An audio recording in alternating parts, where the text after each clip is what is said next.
Today we are going to read The Emperor's New Clothes by Hans Christian Andersen. Please pay attention to the highlighted words and try to guess the meaning from the context. After we read the story together, you can go and use the booklet to check your understanding. The booklet is linked in the description. Without further ado, let's get started. Many years ago, there was an emperor who was so excessively fond of new clothes that he spent all his money in dress. He did not trouble himself in the least about his soldiers, nor did he care to go either to the theater or to the chase, except for the opportunities then afforded him for displaying his new clothes. He had a different suit for each hour of the day, and as of any other king or emperor one is accustomed to say, he is sitting in council. It was always said of him, the emperor is sitting in his wardrobe. Time passed merrily in the large town which was his capital. Strangers arrived every day at the court. One day 2 rogues calling themselves weavers made their appearance. They gave out that they knew how to weave stuffs of the most beautiful colors and elaborate patterns. The clothes manufactured from which should have the wonderful property of remaining invisible to everyone who was unfit for the office he held, or who was extraordinarily simple in character.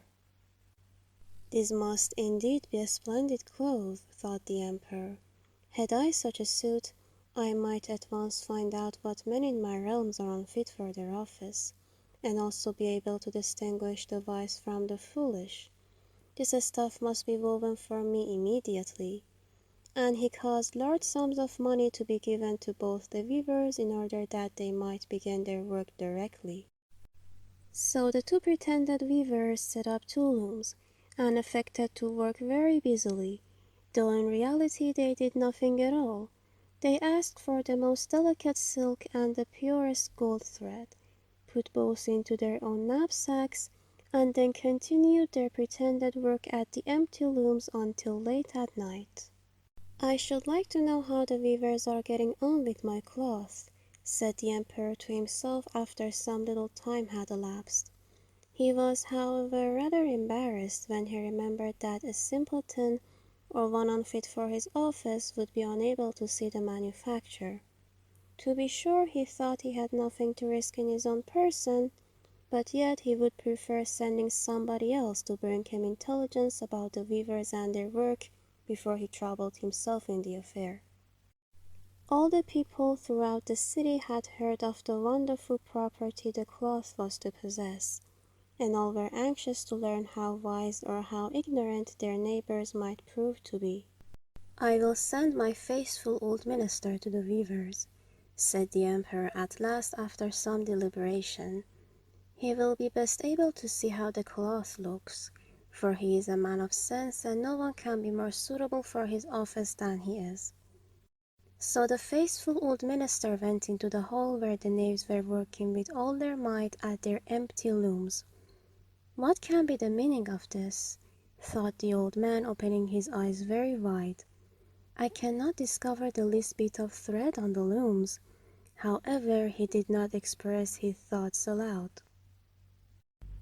The impostors requested him very courteously to be so good as to come nearer their looms, and then asked him whether the design pleased him, and whether the colors were not very beautiful, at the same time pointing to the empty frames.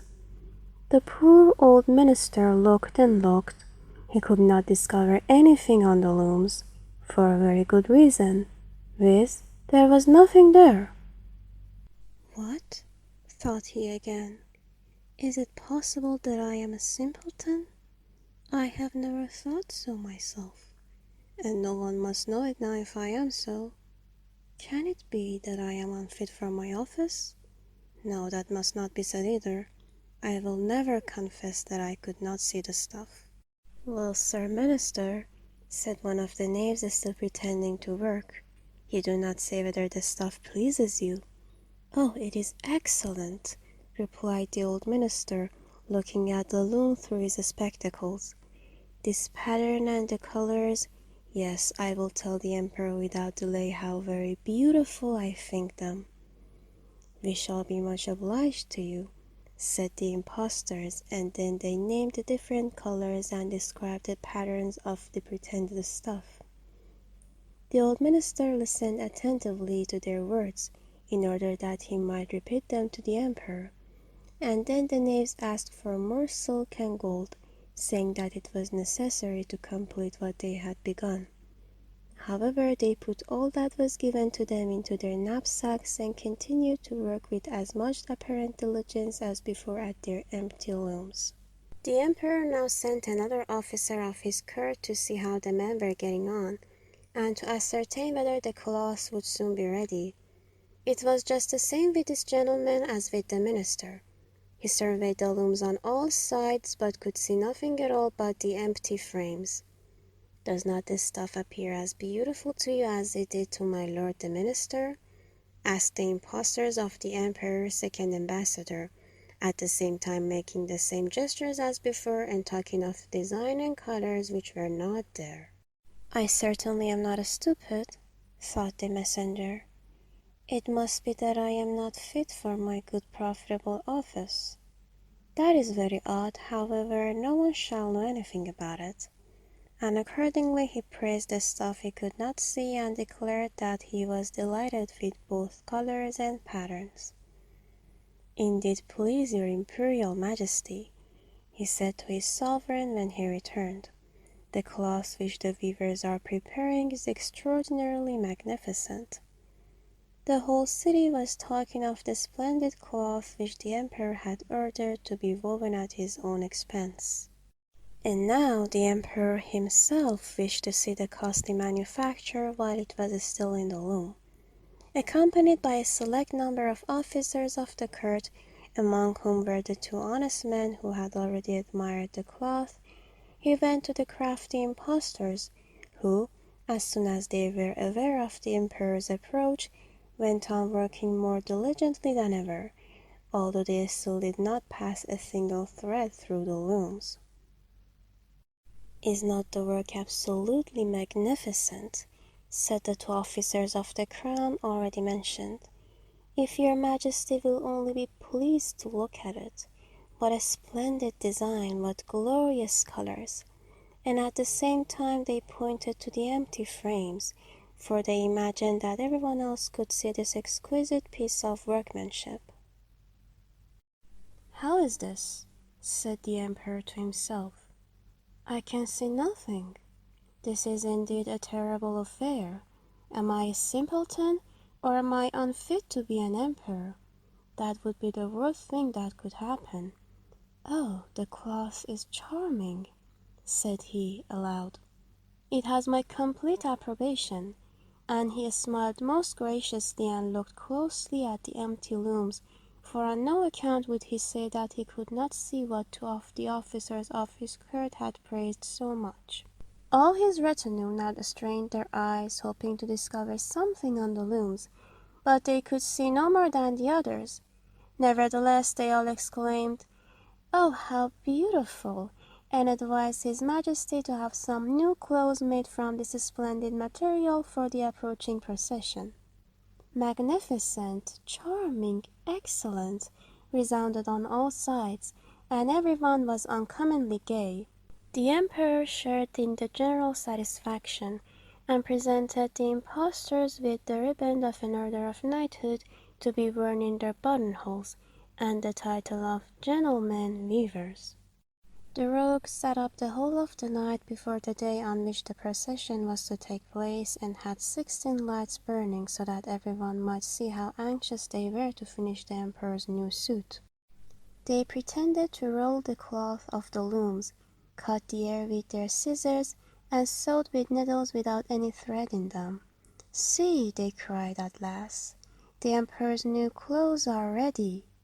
And now the emperor, with all the grandees of his court, came to the weavers, and the rogues raised their arms as if in the act of holding something up, saying, "Here are your majesty's trousers, here is the scarf, here is the mantle. The whole suit is as light as a cobweb. One might fancy one has nothing at all on when dressed in it. That, however, is the great virtue of this delicate cloth." Yes, indeed, said all the courtiers, although not one of them could see anything of this exquisite manufacture. If your Imperial Majesty will be graciously pleased to take off your clothes, we will fit on the new suit in front of the looking-glass. The Emperor was accordingly undressed, and the rogues pretended to array him in his new suit. The Emperor turning round from side to side before the looking-glass. How splendid His Majesty looks in his new clothes, and how well they fit! Everyone cried out. What a design, what colors! These are indeed royal robes. The canopy which is to be borne over your Majesty in the procession is waiting, announced the chief master of the ceremonies. I am quite ready, answered the Emperor. Do my new clothes fit well? He asked, turning himself round again before the looking-glass in order that he might appear to be examining his handsome suit. The lords of the bedchamber who were to carry His Majesty's train felt about on the ground, as if they were lifting up the ends of the mantle, and pretended to be carrying something, for they would by no means betray anything like simplicity or unfitness for their office. So now the Emperor walked under his high canopy in the midst of the procession through the streets of his capital, and all the people standing by and those at the windows cried out, "Oh, how beautiful are our Emperor's new clothes! What a magnificent train there is to the mantle, and how gracefully the scarf hangs!" In short, no one would allow that he could not see these much admired clothes, because in doing so he would have declared himself either a simpleton or unfit for his office. Certainly none of the Emperor's various suits had ever made so great an impression as these invisible ones. "But the Emperor has nothing at all on," said a little child. "Listen to the voice of innocence," exclaimed his father, and what the child had said was whispered from one to another. "But he has nothing at all on," at last cried out all the people. The Emperor was vexed, for he knew that the people were right, but he thought the procession must go on now, and the lords of the bedchamber took greater pains than ever to appear holding up a train, although in reality there was no train to hold. Good job, guys, you made it! Please comment an apple emoji to let us know that you watched the entire video. Thank you so much for listening. Don't forget to like and subscribe, and we'll see you in the next video. Bye!